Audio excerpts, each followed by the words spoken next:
Shea Vaughn. Should we do this? Sure. I think next to each other. Oh no, then I'll be double mic'd and that'll be bad. Well, can we move it? Can we move this without the world phone? Do you like how two women get on the stage and they start doing shit? Because this is really our first reunion.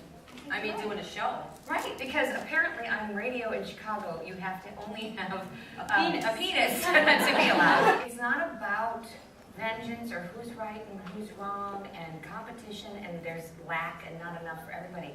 There's enough for everybody. There's enough for everybody. So we have to support each other, no matter what it is, whether we're with our families or with our friends or with other incredibly talented women. And I think that's what we want to try to do with this series, isn't it? Absolutely.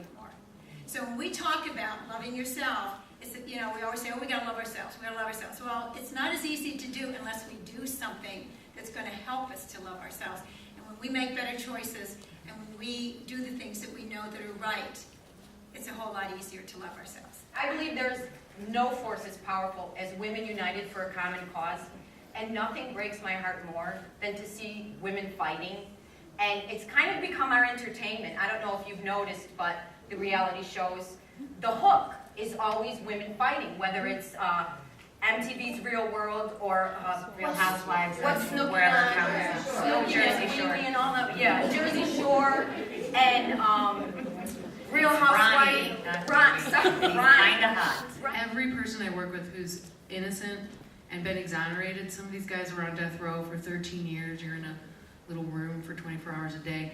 Everyone comes to this realization that you being angry, bitter, a jackass, it won't hurt the prosecutor who you think should have known better, or the detective who you think should have handled the case better. It literally won't even put a scratch on those people. So the only person you're hurting is you.